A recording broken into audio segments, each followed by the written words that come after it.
À présent, la rubrique L'invité du journal. Je reçois pour vous sur ce plateau Madame Keita Domani Doré, ministre des Sports. Madame Domani, bonsoir. Bonsoir. Et Madame Domani, quelles leçons tirez-vous de la participation de la Guinée à cette 30e édition de la Coupe d'Afrique des Nations que la Guinée équatoriale a abritée? D'abord, permettez-moi de vous dire que je suis très honorée d'être votre invité du journal ce soir. Et comme vous venez de le demander, la participation de la Guinée à la CAN était déjà à un moment donné en Guinée inespérée.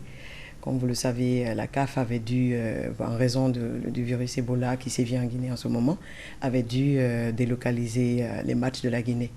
Et on a eu en tout cas la chance d'être accueillis par le pays frère du Maroc, où les matchs des éliminatoires se sont joués là-bas. Et donc dans un climat de stigmatisation qu'on a tous suivi. Et je pense que ça a été l'opportunité pour nos joueurs de se retrouver autour d'une envie de répondre à tous au fait qu'on devrait isoler Ebola et non isoler le pays à travers son équipe. Et donc c'est à ce prix si difficile qu'ils ont arraché leur victoire. Et donc la qualification a été obtenue. On s'est rendu à Malabo, ce qui a été encore, on ne dirait pas compliqué pour notre équipe, mais c'était une façon de dire que oui, on peut être invité là, on l'a mérité et donc on tient à, en tout cas à participer de la plus belle manière. C'est qu'à ce titre que vous avez vu les performances en tout cas qu'ont enregistré le Chili, avec des matchs joués dans une poule qui paraissait vraiment difficile également, contre des grandes équipes, il faut le reconnaître, la Côte d'Ivoire, le Cameroun, et toutes les autres équipes, le Mali, et tout ça. Et donc, avec des matchs nuls enregistrés, on peut dire, en tout cas pour les techniciens, ils estiment que c'est un début de performance à consolider. Et une participation remarquable de la Guinée, sortir du groupe D et se qualifier derrière les éléphants de la Côte d'Ivoire, champions d'Afrique en titre, qui ont battu les Black Stars du Ghana, qui nous ont donné une leçon de football en quart de finale sur le score de 3-0. Qu'est-ce que ça vous a fait de voir que les Guinéens ont pointé un doigt accusateur sur l'entraîneur d'être le seul responsable de cette défaite de la Guinée? Bon, sur le plan technique et si je peux ajouter tactique, je ne m'aventure pas trop. Je pense que cela relève de la compétence de la fédération qui est vraiment en charge de ces questions techniques. Et pour parler réellement du parcours du CIDI national, on doit naturellement parler de tout le dispositif de préparation qu'il y a eu autour. Et donc sur le plan administratif qui nous incombe en tant que responsable du département et ainsi à travers l'aide du gouvernement justement qui nous mandate dans ce sens, vous remarquerez que cela demande beaucoup de préparation et beaucoup de moyens. Déjà sur le plan administratif, il a été mis en place sur la demande du gouvernement un comité de soutien à nos sélections parce que vous savez que nous avons deux sélections qui ont été qualifiées, les seniors et les cadets d'ailleurs qui sont déjà à Niamey pour la CAN des cadets. Et donc le comité de soutien a été institué et ainsi amener les Guinéens à se reconnaître autour de nos équipes et ainsi contribuer à ce que cette dernière puisse progresser. Et donc, de l'autre côté, au niveau du département, nous avons, en collaboration avec la fédération, mis en place un comité de pilotage qui était là, sous la tutelle du ministre, mais présidé par le chef de cabinet et dont les membres sont constitués et des cadres du département, donc la direction nationale des sports, et de l'autre côté, les membres de la fédération guinéenne de football. Et ainsi, comme dans toute organisation, un planning a été élaboré et on s'organisait tant bien que mal à suivre ce cheminement. Et donc la Guinée, dans sa préparation, a fait son stage à Casablanca, où là, ils ont soldé le stage par 2 matchs amicaux joués dont vous connaissez les résultats, à l'issue duquel, arrivé à Malabo, il y a eu également à ce niveau des mandatés de ce comité de pilotage, toujours sous la tutelle du ministre, qui ont accompagné l'équipe à Malabo. Et donc là, le processus était le même, celui de veiller à ce que la préparation de l'équipe, en tout cas sous naturellement à travers un regard qu'on portait sur le travail de l'encadrement technique et la fédération, et nous revenait, nous autres, à veiller à ce que les programmes d'entraînement et tout ce que vous savez là-dessus, qu'on veille à ce que cela se fasse dans les meilleures conditions possibles. J'avoue que j'ai été assez séduite par la façon dont, je le disais tantôt, les joueurs, au-delà même de l'enjeu footballistique, gardaient le fait qu'il y a lieu de donner une réponse au monde entier quant à ce que notre pays traverse sur le virus Ebola. Cela a permis de les rapprocher. Donc, je peux dire que ça a été un grand élément de motivation. Et personnellement, j'ai été très satisfaite en tout cas du travail des uns et des autres. C'est l'occasion d'ailleurs de remercier tout le monde. Voilà. Madame le ministre, qu'en est-il alors du bilan financier et humain et de la participation de la Guinée à cette messe du football africain qui s'est déroulée à Malabo? Voilà, bon, comme vous le savez, pour une activité pareille qui, j'aime à le dire à nos cadres, c'est vraiment une activité qui dépasse le ministère des Sports. C'est vraiment une activité phare du gouvernement. Et à ce titre, il nous revenait d'avoir une approche assez, je ne dirais pas responsable, mais avec plein de rigueur. Et donc, une communication a été préparée à l'attention du gouvernement dans ce sens, où une demande du ministère des Sports, à l'issue en tout cas des besoins exprimés pour la préparation par la Fédération guinéenne de football, qui a été donc tarifée et qui a été présentée au gouvernement, et à l'issue duquel le gouvernement a accordé 59 milliards et poussière. Je suppose que ma dernière conférence de presse, pratiquement les chiffres ont été dégagés. Je vais juste vous faire un aperçu de la façon dont le tableau se présente. Vous avez une colonne prévue, c'est-à-dire budget accordé par le gouvernement, 59 milliards et poussière. Vous avez la seconde colonne où vous avez montant décaissé, donc 33 milliards et poussière également. Et donc, dans ce montant décaissé, 23 milliards et quelques ont été utilisés pour la CAN jusqu'au niveau que nous connaissons, le quart de finale. Et ensuite, vous avez la colonne des montants naturellement à reverser, donc issus des 33 milliards, dont 23 ont été utilisés. Et donc, sachez que sur les 23 milliards utilisés, 10 milliards sont reversés et quelques sont reversés, à préciser que 25 milliards sur les 59 précédents n'ont pas été décaissés. Donc, du coup, reste en caisse. Mais pour détailler encore plus tous ces montants, cela s'étale sur ce que nous avons appelé les primes et perdièmes de qualification pour les matchs, et puis, comme vous le savez, les matchs amicaux pendant le stage, et également pendant la CAN, les primes allouées aux joueurs et à l'encadrement. Et vous avez également l'hébergement, la nourriture et tout ce qui va avec en matière de logistique et tout ça à Conakry, à Casa et à Malabo. Et vous avez c'est la prise en charge des quelques supporters, rares supporters qu'on a pu avoir. Vous vous rappelez qu'on a été obligé de restreindre justement l'envoi des supporters à 65 personnes, encadrement compris, équipe comprise. Et donc, à côté de ça, vous avez également ce qu'on appelle la manifestation sportive qui vient en appui au volet des supporters qu'on a dû aussi encadrer au niveau de Malabo. Voilà. Et donc, nous allons à présent parler du Sili Cadet qui doit d'ailleurs jouer ce dimanche face au Chipolopolo de la Zambie. Et qu'en est-il de leur préparation? Voilà, ça a été le même mode de préparation. J'avoue que le gouvernement a tenu à ce que pour une fois, si on a deux opportunités, en tout cas de mettre en scène la Guinée sur le plan footballistique, on se devait de mettre tous les moyens à disposition pour que ces deux équipes soient en tout cas à égal niveau de performance à apporter. Donc les cadets ont bénéficié de 2 semaines de préparation ici en Conakry au Novotel, et ensuite un mois à Bamako pour le stage de préparation, où ils ont également tenu 2 matchs amicaux pour solder la période de stage.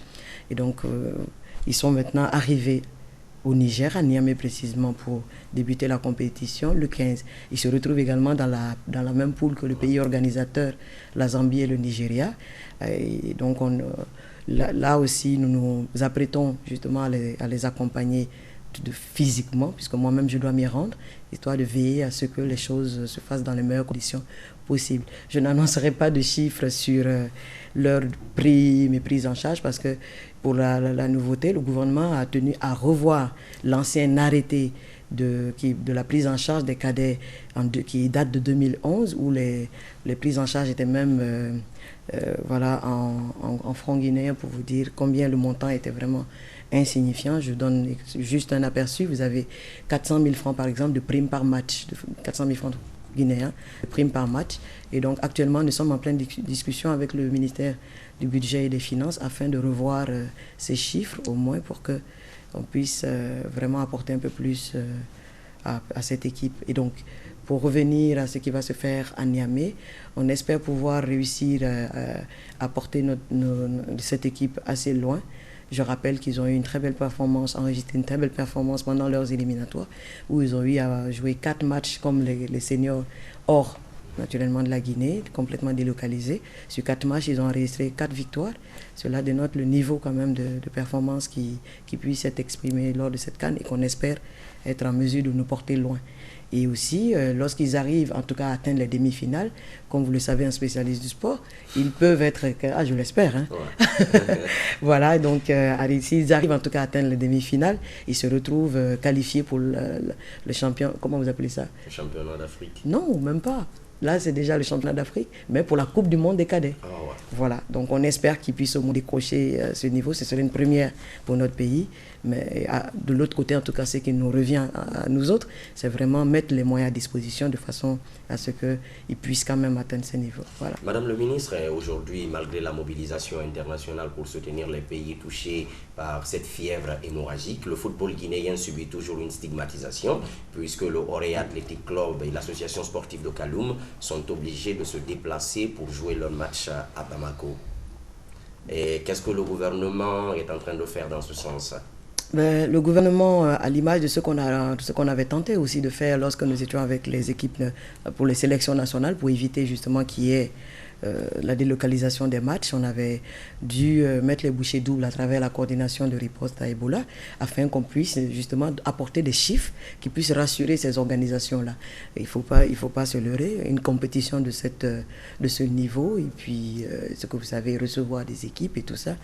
Il y a une question de sécurité sanitaire, mais on se devait justement, je m'adresse aux populations, notre comportement vis-à-vis en tout cas de la riposte Ebola, c'est-à-dire accompagner les efforts du gouvernement et de tous d'ailleurs dans cette riposte, cela doit être une priorité pour chacun d'entre nous. Sinon, d'ici là, on continuera à subir justement cette stigmatisation.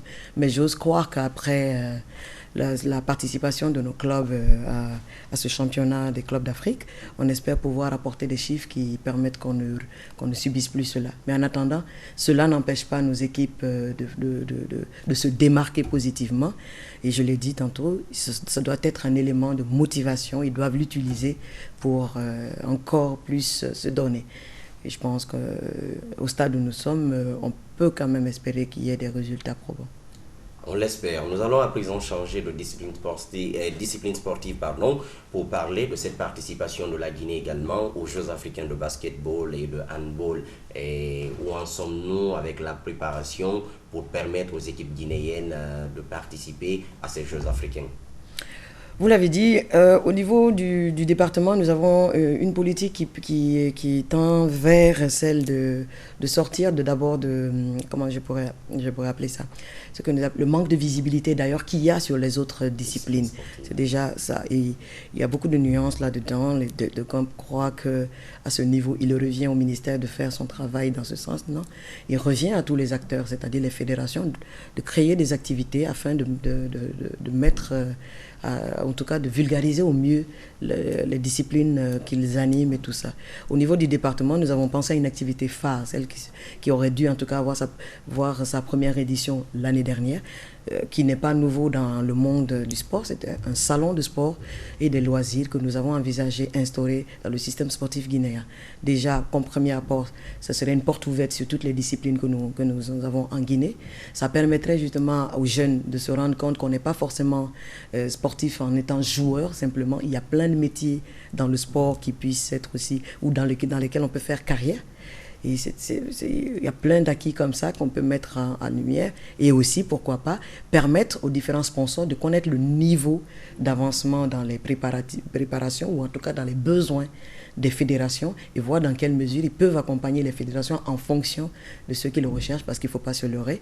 Les sponsors recherchent la visibilité et au niveau des fédérations, on se déploie comme on peut pour créer justement cette visibilité afin de bénéficier de support. Et donc c'est un travail qui va se faire sur la durée, mais on pense qu'avec le salon qui va certainement se faire cette année, on espère, parce que l'année dernière à cause qu'on évite les rassemblements comme vous le saviez, et donc cette année on espère pouvoir réussir à faire la première édition. Donc pour revenir aux Jeux africains, on espère pouvoir compétir avec plein d'autres disciplines telles que le basketball, le handball et tout. Vous me permettrez que je vous rappelle déjà les performances qu'ont enregistrées nos disciplines en 2014 aux Jeux africains au Botswana. Là, vous avez par exemple, on avait participé l'année dernière en athlétisme, en boxe, en judo, en tennis de table, en karaté, en tir à l'arc, en handball. Et donc, au tir à l'arc, déjà, nous avons l'année dernière décroché 2 médailles d'or au championnat d'Afrique des cadets. C'était en Namibie. Et au handball, nous avons une médaille d'argent au tournoi Challenge de Bamako en septembre 2015. Vous avez en athlétisme une très bonne performance de nos 2 athlètes qui ont participé aux Jeux mondiaux de la jeunesse. En boxe, nous avons enregistré une médaille de bronze aux Jeux africains également. En judo, une médaille de bronze aussi. En tennis de table, également une médaille de bronze. En karaté aussi, c'était une médaille de bronze. Vous imaginez bien qu'après la médaille d'or, vous avez la médaille d'argent et la médaille de bronze. Donc c'est déjà quelque chose pour nos différentes disciplines. À noter aussi que ces quelques disciplines que je viens de vous citer ont quand même réussi à organiser leur championnat national, ce qui est déjà un indicateur qu'il y a une organisation, une structuration dans l'organisation. Et vous avez des disciplines, par exemple, comme la gymnastique, qui d'habitude se font plus dans les écoles, qui encore souffrent justement de ce manque je ne dirais pas de connaissances, non, mais dans le secteur, il y a quand même matière à faire encore au niveau de la formation des responsables d'instruction civique, ou je ne sais pas comment on les appelle, d'éducation civique. Voilà. Et donc, le gouvernement met tout ce qu'il peut, en tout cas aujourd'hui, comme je le disais à nos fédérations, plutôt à la Fédération guinéenne de football, je dis, les performances qu'on a enregistrées pendant cette CAN rassurent déjà le gouvernement qui a inscrit le sport au cœur même de ses priorités à travers le fait que c'est vraiment les usagers de ce domaine restent des jeunes pour la majorité. Et donc, il nous revient justement de nous appesantir sur l'essentiel, c'est-à-dire la rigueur dans ce que nous faisions, une meilleure gestion et une visibilité sur la façon dont nous nous organisons. Et cela peut encore amener le gouvernement à davantage mettre les moyens à disposition. Justement, Madame le ministre, pour finir, vous parlez de rigueur, vous parlez de visibilité. Et je voudrais savoir qu'est-ce que votre département entend faire concrètement pour mobiliser tous ces jeunes à pratiquer les autres disciplines sportives, quand on sait qu'en Guinée, 98% des jeunes ont l'ambition de devenir des joueurs de football et non devenir des joueurs de basketball, de hand ou bien opter pour la natation. Bon, il y a beaucoup de paramètres qu'il ne faut pas occulter là, dans cette entreprise d'amener quand même les jeunes à s'intéresser au sport en général. Il y a déjà, pour la responsabilité de l'État, il faut d'abord nous investir dans les infrastructures, chose que nous sommes en train vraiment de déployer au niveau du département. Cette année, on espère pouvoir finaliser tous les grands chantiers en termes de stades de proximité que nous avons engagés. Il faut déjà être en mesure de mettre les infrastructures à disposition dans les quartiers et ainsi espérer que nous enregistrons quoi que ce soit comme envie même de pratiquer la discipline. Malgré tout, vous remarquez que dans n'importe quel coin de la ville, les jeunes ils pratiquent le sport tant bien que mal, et donc il faut aussi ajouter à ça les infrastructures. À côté de ça, on vous a parlé du salon du sport. Il faudrait aussi penser à je ne dirais pas le délocaliser, mais à amener à ce que ce soit aussi fait, même si c'est de façon, comme je vois chez les autres, ils le font, les mairies s'emploie à créer justement des petits salons. Et c'est l'occasion pour les jeunes enfants, pour la première fois d'ailleurs. Moi, il a fallu que je sois ministre des Sports pour me rendre compte qu'il y a une discipline comme le tir à l'arc. C'est à cette occasion que j'ai pu toucher même au matériel et tout ça. Donc ce sera une occasion déjà de faire découvrir les disciplines et ensuite trouver le moyen de les amener à épouser une discipline ou une autre et tout ceci. Mais c'est vraiment une responsabilité qui doit être partagée et en famille et au niveau des écoles sur lesquelles on compte vraiment. C'est pourquoi l'année dernière, je félicite vraiment les ministères en charge de l'éducation, voilà, qui se sont employés à faire revivre le championnat universitaire, scolaire et tout ça. Et donc cette année, on espère pouvoir le réchauffer, que ça revienne. Et à ce prix, je pense qu'on peut être en mesure d'espérer que j'opte pour le volleyball et non le judo. Merci Madame le ministre d'être passée. Merci. C'était Madame Keita Domani-Doré, ministre des Sports. Mesdames et messieurs, c'est la fin de cette édition d'information. Merci à tous de l'avoir suivi. Les programmes continuent sur Évasion Guinée.